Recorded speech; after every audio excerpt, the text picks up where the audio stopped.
This video is about dividing numbers. Now this may take a long time, so it may end up being two videos, but here we go. Dividing numbers. The first thing you should know is know your multiplication facts. So multiplication facts that I recommend that you have memorized or learn the patterns so that they're easier to memorize are these that I show in my multiplication video. So now let's go back and let's talk about fact families for multiplication, which comes into our division. So just like fact families for addition, fact families happen for multiplication as well. So in the fact families, we see the commutative property for multiplication. For instance, 4 times 3 is the same as 3 times 4. So our fact family has 4 times 3 equals 12 and 3 times 4 equals 12. And then we get our division facts that go along with this fact family. 12 divided by 3 is equal to 4 and 12 divided by 4 is equal to 3. Now, at one point in time, you may have had problems that said, oh, 3 times what is equal to 12. And that was having you practice your multiplication facts. But it was also getting you ready for division, because division really asks the question of what times the divisor gives you the dividend. And so another way of looking at this was 4 times what was equal to 12. Well, this is getting you ready for a division problem as well, because 12 divided by 4 is equal to the answer, 3. So those are our fact families that we need to know. Now, going on to take a look at long division. So one of the important things is having some vocabulary that everyone can use when talking about math problems. So the words that we need to know in terms of a division problem are the words dividend, divisor, and quotient. The word dividend stands for the number that is being broken up into pieces. And that's what division is. It's a subdividing, a breaking into pieces. And the divisor is the word that stands for how many pieces or subdivisions that we're breaking our dividend into. And our quotient is the answer. It means how many equal subdivisions are there of this dividend. So dividend, divisor, and quotient. Now there are 3 different ways that we can write a long division problem or a division problem. We can write it like this, which I always kind of refer to this as the old-fashioned way of doing it. 238 divided by 7 is equal to 34. Or we could write it as 238 divided by 7.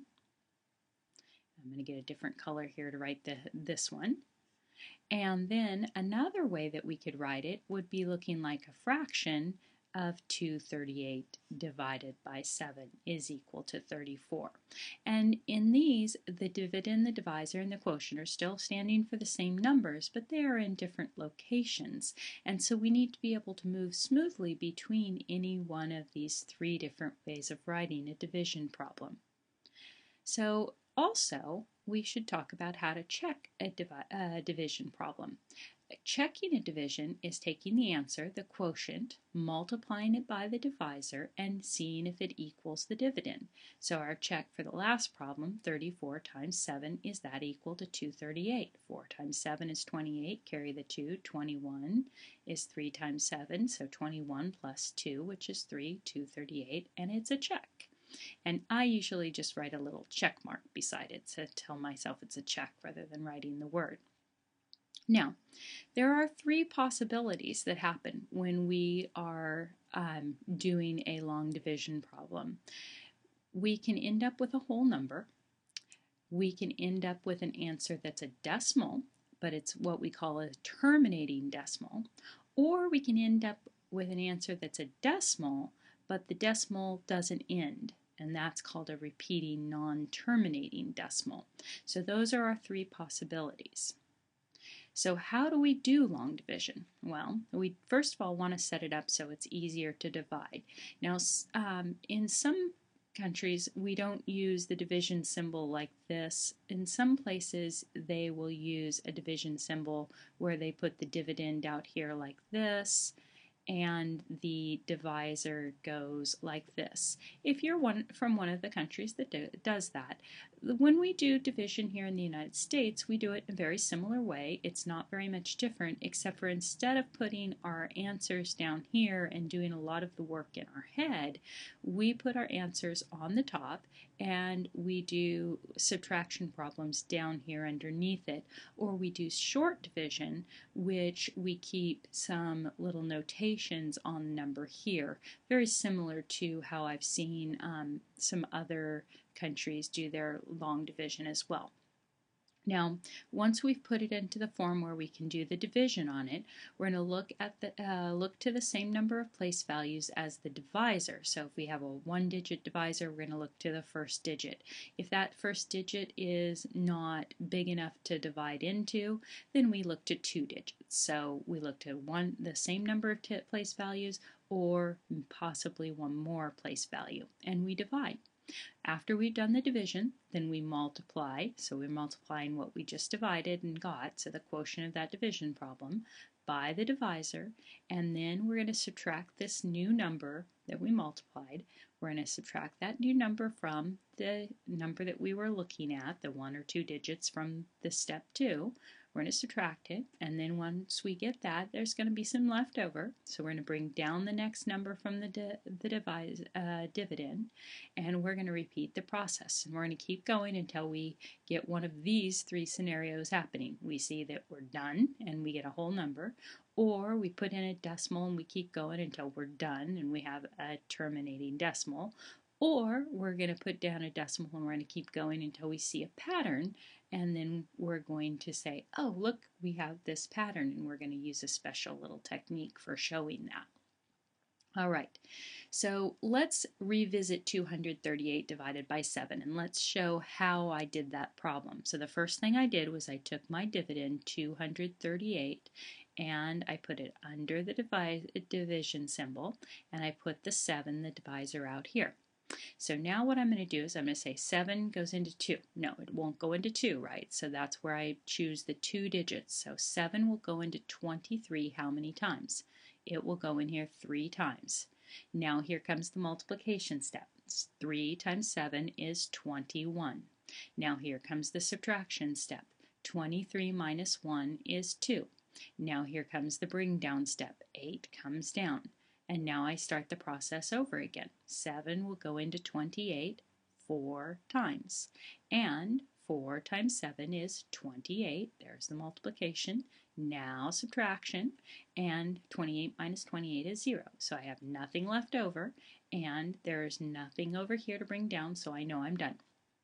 And so I'm finished with this, and then would be the point where you'd say, okay, well now maybe I want to check it. And when I do a check, a lot of times I make a great big check mark like that, and I say, okay, 34 times 7, right? Quotient times divisor.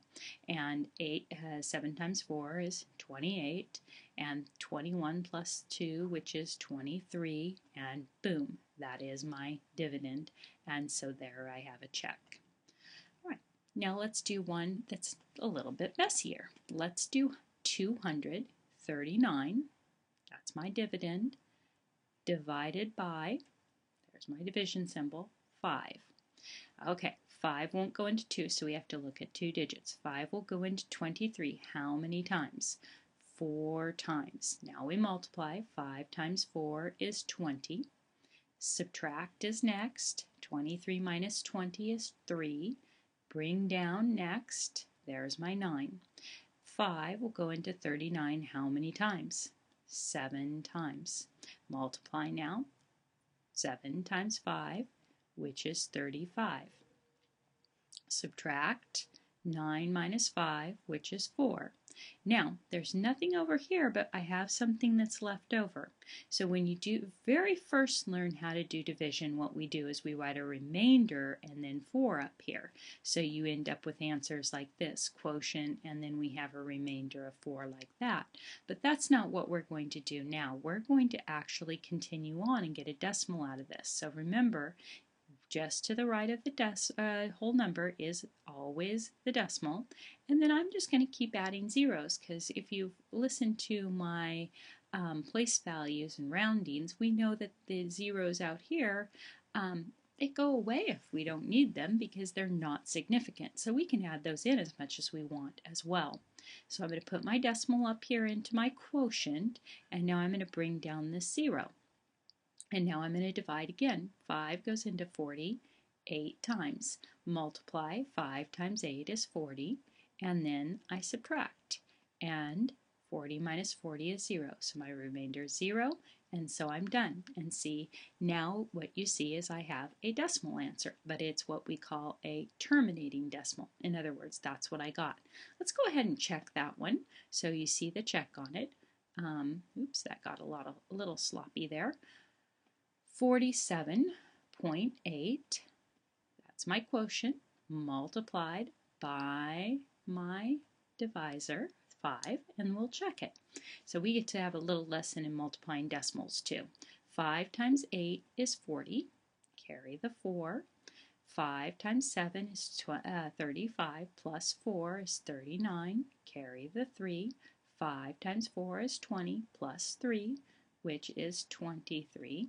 And now there's one decimal place in my factors up here, so I'll put that one decimal place right in here. And now we see 239, and there's our 239, and so that's a check. All right, moving on. Now this one's the really tricky one. 338 is my dividend divided by 7. So 7 won't go into 3, so I'm going to go to 2 places. 7 will go into 33. How many times? It will only go in there 4 times. So 7 times 4 is 28. And then I'm going to subtract. Got to do some borrowing. 13 minus 8 is 5. Now I'll bring down and I'll divide. 7 goes into 58. Well, that would be 8 times, so 7 times 8 is 56. Subtract, and 8 minus 6 is 2, and there's nothing to bring down, so now I'm going to add my decimal in, and I'll add some zeros over here. So here's my decimal, and so now I'll bring down the 0. So 7 goes into 20 2 times. 7 times 2 is 14. And so I subtract, and that gives me 6, and then I bring down the 0. Now some people like to actually keep track of where their place values are by using arrows. If you like that, that's fine too, okay? It's just up to you. So now we have 7 will go into 60 how many times? Well, let's see. It won't quite go 9, so it must be 8. So 8 times 7 is 56. And so now the subtraction there, and so we have to borrow, and 10 minus 6 is 4. And now we bring down again. So again, if you feel more comfortable using an arrow to bring this down, that's fine.